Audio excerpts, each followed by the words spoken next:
ഇടുക്കി മൂന്നാർ തോട്ടം മേഖലയിലെ കർഷകർ കൃഷിയിൽ നിന്നും പിന്നോട്ട്. രൂക്ഷമായ വന്യമൃഗ ശല്യത്തിനോടൊപ്പം നഷ്ടപ്പെട്ട കൃഷിക്ക് നഷ്ടപരിഹാര തുക ലഭ്യമാകാത്തത് കാരണം പല കർഷകരും കൃഷി അപ്പാടി ഉപേക്ഷിച്ചു. മൂന്നാർ പഞ്ചായത്തിന് കീഴിൽ 350 ഹെക്ടർ കൃഷി ഉണ്ടായിരുന്ന സ്ഥലത്ത് ഇപ്പോൾ വെറും 100 ഹെക്ടർ കൃഷി മാത്രമാണുള്ളത്. Kerala Vision news exclusive.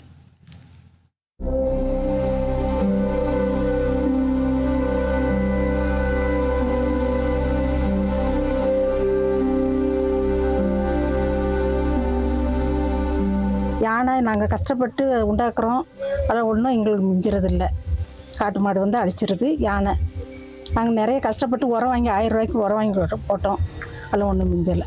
காட்டு மாடு யானைங்களோட தொல்லை அதிகமாக இருக்குது சார். நாங்கள் வந்து வயலில் எவ்வளோ தான் தோட்டத்தில் பயிர் பண்ணாலும் அழிச்சிட்டு போயிடுது. ஒவ்வொன்றத்தையும் பார்க்குறதுக்கு கண்ணு முழிச்சு நைட்டெல்லாம் காட்டு மாடு வருதா யானை வருதா அப்படின்னு சொல்லிட்டு தான் நாங்கள் பார்த்துட்ருக்கோம். ஒரு டைம் கூட தூங்கி எழுந்திருக்கும் போது பழம் பண்ணது அப்படியே இருக்கா அப்படின்றது கூட எங்களுக்கு வந்து சந்தேகமாக தான் இருக்குது. அரசாங்கம் ஏதாவது பார்த்து செய்யணும். நாங்கள் இப்போ போட்டதே ஒரு 200 கிலோவுக்கு மேலே இருக்கும், அதில் அழிஞ்சு போச்சு. அது மட்டும் இல்லாமல் நைட் டியூட்டி பார்த்துட்டு இந்த ரோடு வழியாக தான் வராங்க. யானையால் எவ்வளோ உயிரிழப்புலாம் ஏற்படுது.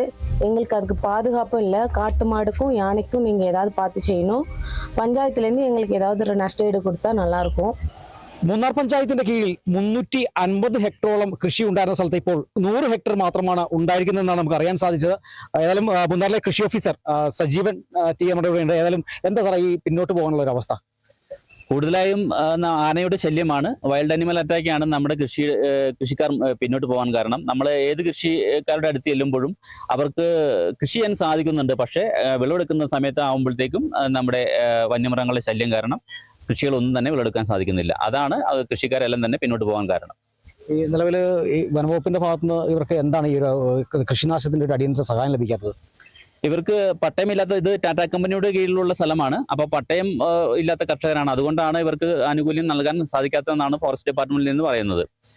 അപ്പോൾ അതുകൊണ്ട് കൃഷിക്കാർക്ക് യാതൊരുവിധ ആനുകൂല്യങ്ങളും അതിൽ നിന്ന് ലഭിക്കുന്നില്ല. ഇപ്പോൾ ഏകദേശം നമ്മളിപ്പോൾ ഈ കാട്ടുമൃഗങ്ങളെ പ്രതിരോധിക്കാൻ വനവകുപ്പിന്റെ ഭാഗത്ത് അല്ലെങ്കിൽ കൃഷിയുടെ ഭാഗത്തുനിന്ന് നമ്മൾ കൃഷിവകുപ്പിന്റെ ഭാഗത്ത് പല ഫ്ലിക്കറിംഗ് ലൈറ്റുകൾ അതേപോലത്തെ കുറേ സാധന സാമഗ്രികൾ നൽകിയിട്ടുണ്ട്. പക്ഷേ അതിൽ നിന്നും വന്യമൃഗങ്ങൾ പിന്തിരുന്നില്ലേ? അതിൽ നിന്ന് ഒരു പരിധി വരെ നമുക്ക് പിന്തിരിപ്പിക്കാൻ കഴിയും. എന്നാൽ സോളാർ ഫെൻസിങ് അടക്കമുള്ള ഫെൻസിങ്ങൾ ഉണ്ടെങ്കിൽ മാത്രമാണ് നമുക്ക് കൃഷിക്കാരെ രക്ഷിക്കാൻ സാധിക്കുകയുള്ളൂ. അത് വളരെ വ്യാപകമായിട്ട് ചെയ്യേണ്ടിയിരിക്കുന്നു. അത് ഫോറസ്റ്റ് ഡിപ്പാർട്ട്മെന്റിന്റെയും ടാറ്റാ കമ്പനിയുടെയും സഹായം ഉണ്ടെങ്കിൽ മാത്രമാണ് നമുക്ക് ചെയ്യാൻ കഴിയുള്ളൂ. ഈ തോട്ടം മേഖലയിൽ നിന്ന് ഏതൊക്കെ എസ്റ്റേറ്റാണ് സാറേ ഇപ്പോൾ ഒരു പിന്തിരിയുന്ന അവസ്ഥയിലേക്ക് പോയിട്ടുള്ളത്? മൂന്നാറിന്റെ കീഴിലുള്ള എല്ലാ എസ്റ്റേറ്റുകളും കൃഷി ഉണ്ടായിരുന്നു. എന്നാൽ നമ്മൾ സന്ദർശിക്കുന്ന വിവിധ എസ്റ്റേറ്റുകളിൽ, അതായത് സെവൻമല, ചൊക്കനാട്, നടയാറ്, ചോലമല, പെരിയവര, നല്ലതണ്ണി, അങ്ങനെയുള്ള എസ്റ്റേറ്റുകൾ, കല്ലാറ്, അങ്ങനെയുള്ള എല്ലാ എസ്റ്റേറ്റിൽ നിന്നും കൃഷിക്കാർ പിന്തിരിയുകയാണുള്ളത്. ഈ ശരിക്കും പറഞ്ഞാൽ 350 ഹെക്ടർ ഉണ്ടായിരുന്ന ഒരു പച്ചക്കറി കൃഷി അത് 100 ചുരുങ്ങിയിരിക്കുന്നു. അപ്പോൾ കൃഷി വകുപ്പിന്റെ ഭാഗത്തുനിന്ന് എന്താണ് ഒരു ഇടപെടൽ ഉണ്ടായിരിക്കുന്നത്? നമ്മൾ ശരിക്കും ഇവർക്ക് ആവശ്യമായിട്ടുള്ള നടീൽ വസ്തുക്കളും ഇൻപുട്സും നൽകുന്നുണ്ട്.